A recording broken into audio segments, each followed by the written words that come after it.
Now you can see here is our cut sheets, and it breaks down how we can use our material the best. But before we start cutting material, we want to go through each of our sheets and pick out the best ones, and we want to leave those. These will be for the actual style and rails for our doors. We want those to be the best boards because you're going to see the front and you're going to see the back.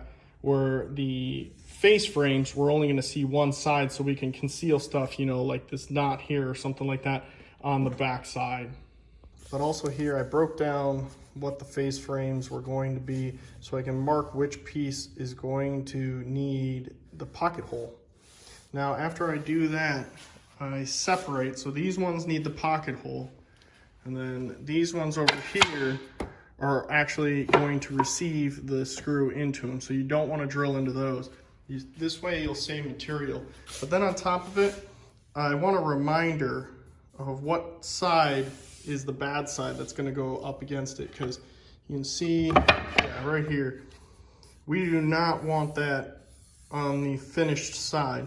So what we can do is we can tuck it on the inside and you'll never see it. And that way we mark this side gets the pocket hole, so we know that this will end up being concealed.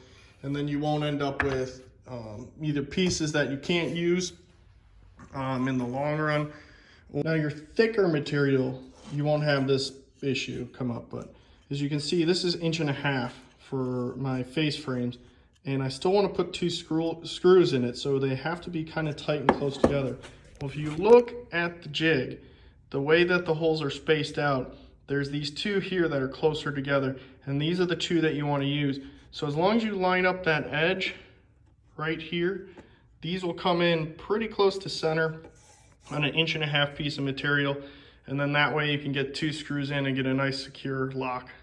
Now I have my staging area where I've sorted each of the pieces according to what size cabinet these face frames go to. And I have my cut sheet here. This one is actually just the parts list. So I can go through how many of each size cabinet I have and how many pieces I need for each one of those cabinets. So I know my 36 by 42 cabinets are right here. They also have the bridge that I need and so forth, going all the way down. So now when assembly comes on, I've already double checked. I know I have all the pieces I need, so I'm not gonna have to stop in the middle of assembly to recut a piece or redo pocket holes or anything like that. Everything's laid out and ready to go. It keeps a much smoother process for me, and I can catch errors before I've started my glue up. Now to speed up the process of assembling your face frames together, you can really quickly just make this. All it is your assembly squares clamped, or in this instance, screwed down to a board. And then I put 2 pieces of material in there and screwed down the other, so it's just enough space to fit an 1.5 inch piece in there. Holds it at a perfect 90, and then you can come back, use your clamp, hold down the material, and insert the screws. This rapidly increased my production and accuracy and really helped me out in the job. Alright, so we're adding this stretcher here in between. So this will be the drawer, and this will be where the door is on the cabinet. And as you can see, we've had to replicate a bunch of these.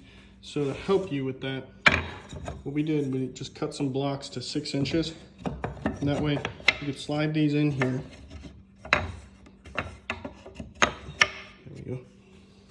And now we could come back. We know that our spacing's right. Clamp down, put our screws in, and we know that we have 6 inches on each side, and we can repeat this so this level will match up with all our face frames.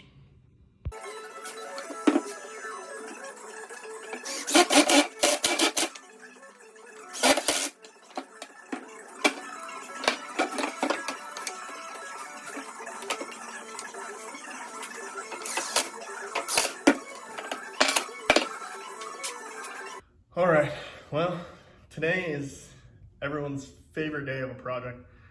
It's a sanding day. I went ahead and I had these face frames finished up. I went ahead and I used my power sander, my orbital sander on the back side and the front sides. I started with 120, went to 220, but now I had to come back with hand sanding. What you can do to kind of save yourself a little bit in cost is your orbital sander, you're gonna have a whole bunch of these sanding discs that you get from leftovers that are actually still good. There's still parts in here that are good. So I keep these to either hand sand with my hand, so I can just come in here and wrap it around the thumb and get in there. But I also use old sanding blocks that I've worn out, and I just fold right over the edges, and the Velcro kind of actually sticks to the old sand grit. So it'll be a nice little cost save for you, and you can get a little bit more use out of these sandpaper from the orbital sanders before you go ahead and toss them. So one thing to keep in mind though, when you're sanding, whether it's with your orbital sander or when you're coming back with your hand sanding, is the way that the grain goes. So you always want to sand with the grain. You don't want to really go against the grain, because then you're going to be scratching it rather than sanding it down.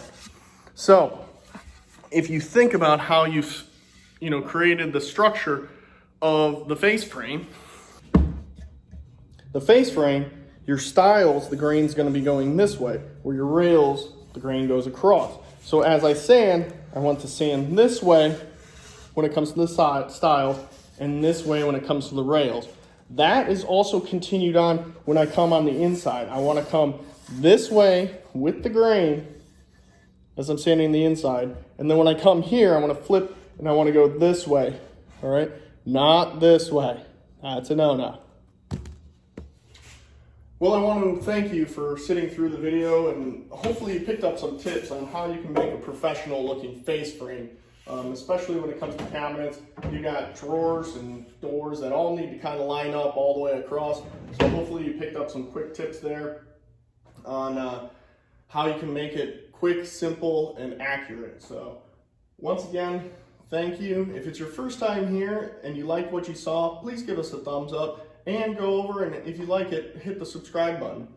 You'll get more videos. We have a specific playlist actually with little tips and tricks on doing different cabinet builds that might help you out in your process, or you might pick up something new. We are planning on doing a full series from literally planning out cut sheets all the way to the final build of cabinets. Hopefully we can get that done here in the next couple of months.